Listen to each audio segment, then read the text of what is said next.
Hello everyone, welcome back. In this video we'll start with our next topic, that is double column cash book.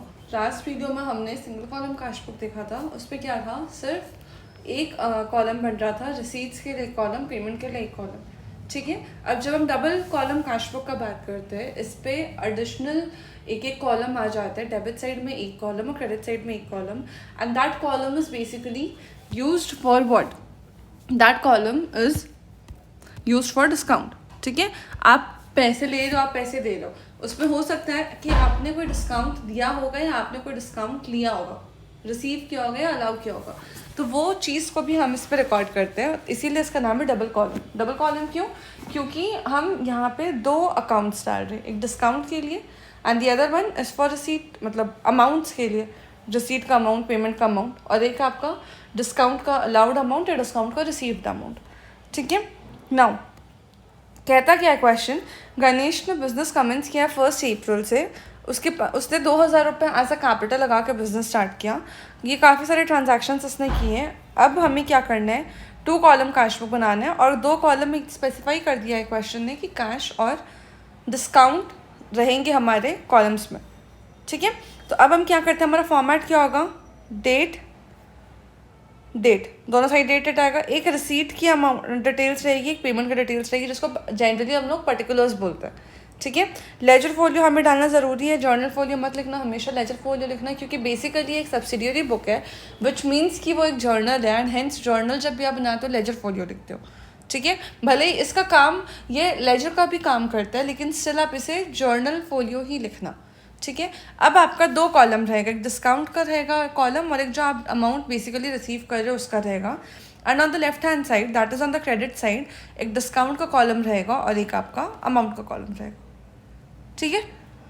Format में कोई दिक्कत? ठीक है. अब हम लोग नहीं है ना, तो अब हम लोग क्या करते हैं, क्वेश्चन रीड करते हैं. सबसे पहले तो उसने क्या किया है कि बिजनेस कमेंस किया on 1 April with in amount of 2,000. तो 1 अप्रैल को हम जर्नल एंट्री क्या करते हैं, cash account debit to capital account. Cash होगा डेबिट, तो डेबिट साइड मैं लिख दूंगी टू कैपिटल अकाउंट. और ये मेरा डिस्काउंट तो कुछ नहीं है, तो इस वजह से मैं पूरे के पूरे 2,000 को अमाउंट पे डाल दूंगी. क्लियर है. सेकेंड है, बोलता क्या है कि 1 अप्रैल को मैंने फर्नीचर खरीदा है 250 रुपये का और कैश में पेमेंट किया. जब मैं फर्नीचर खरीदूंगी तो मेरी जर्नल एंट्री क्या होगी, फर्नीचर टू कैश. कैश मेरा क्रेडिट हो रहा है क्योंकि मैं पेमेंट कर दी हूँ, इस वजह से मैं क्रेडिट साइड पे ये दिखाऊंगी बाय फर्नीचर 250. ठीक है. Bye furniture 250. क्लियर है. मैंने गुड्स खरीदे 500 रुपये के. नाउ क्वेश्चन कहता है कि मैंने गुड्स खरीदे, उसकी जर्नल एंट्री होती है परचेज टू कैश. पेमेंट हुई होगी जब आप कोई सामान खरीदोगे तो ऑफकोर्स, तो मैं पेमेंट साइड पे, क्रेडिट साइड पे दिखाऊंगी बाय परचेजेस 500 रुपीज़. ठीक है. नेक्स्ट कहता है 4 अप्रैल को मैंने गुड्स बेचे हैं फॉर 950. जब मैं सेल करती हूँ तो मेरी एंट्री क्या होगी, bank account sorry cash account debit to sales account. Cash मेरा क्या होगा, पैसे आ रहे हैं मुझे, तो वो डेबिट हो गया, तो मैं डेबिट साइड लिखूंगी टू सेल्स अकाउंट 950. ठीक है. अब नेक्स्ट क्या कहता है, 5 अप्रैल को मैंने कैश पेमेंट किया राम मोहन को 560 रुपये का, और उसने मुझे डिस्काउंट दिया है 10 रुपये का. अब आप पहले एक चीज़ देखो, सबसे पहले आप समझो कि डिस्काउंट मुझे रिसीव हो रहा है. ठीक है. मैंने पेमेंट किया, मुझे डिस्काउंट मिला. जर्नल एंट्री क्या होगी इसकी, देखो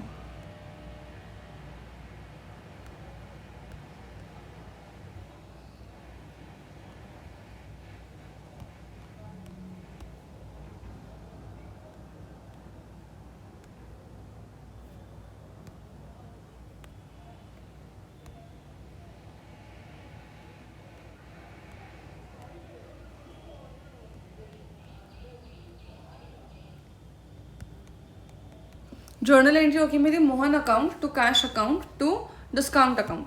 मोहन का मैं डेबिट करूँगी 570 से, कैश मैंने 560 की पे किया और मैंने 10 का डिस्काउंट रिसीव किया. ये क्लियर है. नाउ अब इसको मैं रिकॉर्ड कैसे करूँ, मैं रिकॉर्ड कैसे करूँगी, मैं पहली बात मैं पेमेंट कर रही हूँ, तो मैं क्रेडिट साइड लिखूँगी बाय मोहन.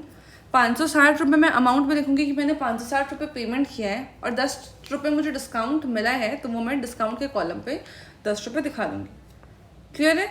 नेक्स्ट कहता है received cash from Krishna and company. ₹600 का मैंने कैश रिसीव किया और उसने मुझे डिस्काउंट दी है ₹20 की। तो अब जब मैं पैसे रिसीव कर रही हूँ तब मेरी एंट्री क्या होगी? Cash account debit, discount allowed debit to Krishna and company. मैं एक काम करती हूँ, यहाँ पे लिख लेती हूँ।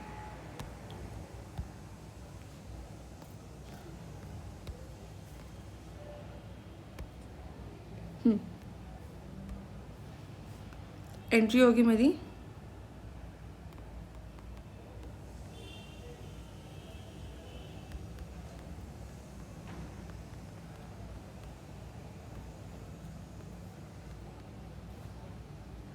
क्या नाम था? कृष्णा नाम था ना उसका। To Krishna and company. ठीक है, कितना कितना रुपए? ₹600 का मैंने पैसे रिसीव किए, ₹20 मेरे डिस्काउंट की थी और टोटल 620 क्रेडिट हो जाएगा। ठीक है, तो अब जब मैं पैसे रिसीव कर रही हूँ तो मैं एंट्री कैसे करूँगी, कैसे प्रेजेंट करूँगी? डेबिट साइड डालूंगी मैं टू कृष्णा एंड कंपनी। पैसे मैंने रिसीव किए ₹600, तो मैं अमाउंट में 600 डालूंगी। मैंने ₹20 का डिस्काउंट दिया तो वो मैं डिस्काउंट अलाउड के कॉलम पे शो करूँगी। कैसे? To Krishna ₹600 amount, ₹20 for the discount. Clear है? नेक्स्ट एंट्री कहते हैं पेड फॉर पेटी एक्सपेंसेस ₹15। छोटे मोटे खर्चों के लिए मैंने पेमेंट किया है ₹15 का, तो उसकी एंट्री होगी cash to petty expenses, petty expenses to cash account. Clear है?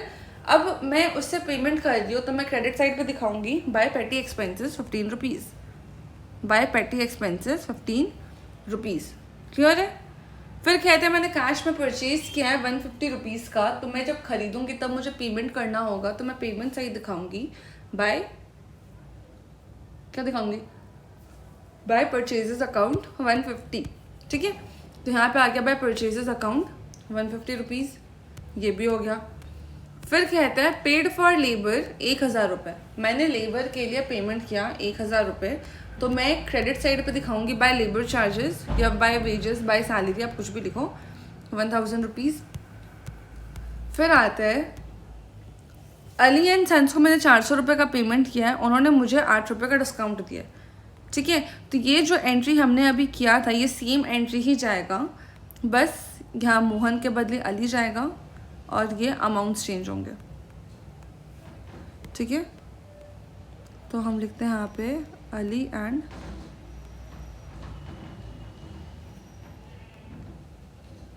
Ali and sons. कितने रुपए जाएंगे? 408। हमने कैश में पेमेंट किया ₹400 का और ₹8 मेरी होगी डिस्काउंट। ठीक है, अब मैं पेमेंट साइड पे क्या दिखाऊंगी? By Ali and sons. Cash में मैंने ₹400 पेमेंट किया, तो वो मैं कैश में डाल के दिखाऊंगी 400, और ₹8 का मैं डिस्काउंट कॉलम पे डाल दूंगी ₹8 के लिए। बाय अली एंड सन्स 400 और ये हो गया ₹8 डिस्काउंट का।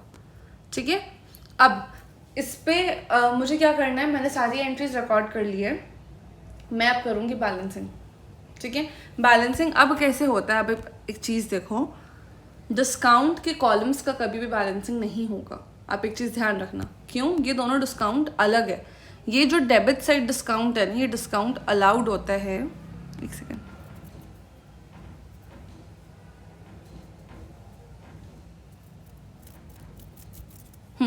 ये जो डेबिट के साइड का डिस्काउंट होता है ना, इसको बोलते हैं हम डिस्काउंट अलाउड, और ये जो क्रेडिट के साइड का डिस्काउंट होता है ये होता है मेरा डिस्काउंट रिसीव्ड। अब ऐसा क्यों होता है आप पहले समझो। आप डेबिट साइड क्या दिखाते हो कि आप पैसे रिसीव कर रहे हो।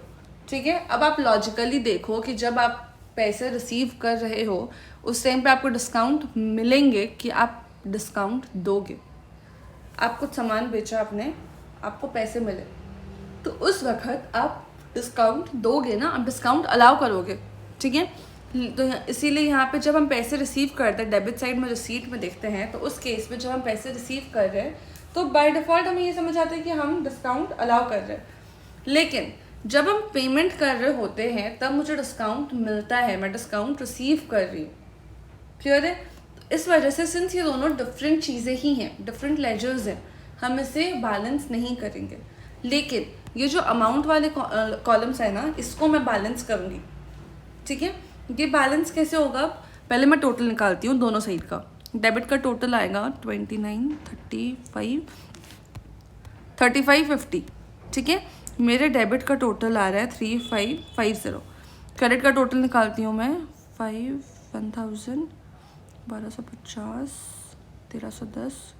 1325, 23, 25, 23, 25, 2725, 2775, 2875, 2875 आ रहा है मेरे हिसाब से, ठीक है। अब हमें बैलेंस करना है, हम बैलेंस कैसे करेंगे? जिस साइड का ज़्यादा है उस साइड का आप टोटल लिख दो, दैट इज 3550 मेरा ज़्यादा है, मैंने 3550 लिख दिया। अब जिस साइड कम है उस साइड हम बैलेंस क्लोजिंग डाल रहे हैं, तो सी से क्लोजिंग, सी से कैरेट डाउन, ठीक है। तो हम बैलेंस कैरेट डाउन लिखेंगे। नाउ क्रेडिट साइड लिख रहे हैं इस वजह से हमने लिखा है बाय, ये समझ आए। अमाउंट कितना होगा? ये दोनों का डिफरेंस होगा 7, 34, 28, 30, 675 होगा हमारा डिफरेंस। तो 675 का जो अमाउंट है ये मेरा आ जाएगा बाय बैलेंस क्लोजिंग बैलेंस, ठीक है। अब जो डिस्काउंट का कॉलम्स है उससे हम सब टोटल करके वैसे ही छोड़ देंगे। डेबिट साइड का टोटल है मेरा 20, सिर्फ एक ही अमाउंट था। क्रेडिट साइड में मेरे 2 अमाउंट है, तो उसका टोटल हो जाता है 18। ये क्लियर है? अब इसमें उन्होंने कुछ समरीज दिया है कि डिस्काउंट के कॉलम्स को हम सब टोटल करके रख देते हैं, उन्हें बैलेंस नहीं किया जाता है। इनका जो टोटल्स होता है डिस्काउंट के लेजर्स में हम इसे डालेंगे। अब आप कहोगे कि डिस्काउंट के लेजर में डाल रहे हैं लेकिन कैश का लेजर नहीं बना रहे, क्यों? क्योंकि आप जब कैश का ट्रांजैक्शंस कर रहे हो तो सारे ट्रांजैक्शंस यहीं पर अक्यूमुलेटेड एक जगह पे रिकॉर्ड हो रहे हैं।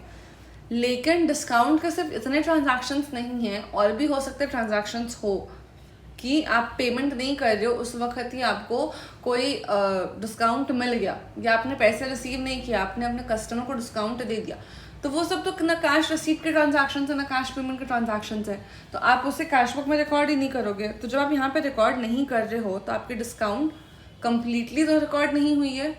इस वजह से हमें डिस्काउंट का लेजर तो बनाना पड़ेगा, बट कैश बुक का लेजर हम नहीं बनाते। समझ आए? आई होप आपको ये वीडियो अच्छा लगा हो। चैनल सब्सक्राइब करना मत भूले, do like the video and इसे ज़्यादा से ज़्यादा दोस्तों से शेयर करें। मिलते हैं नेक्स्ट वीडियो में, तब तक के लिए बाय।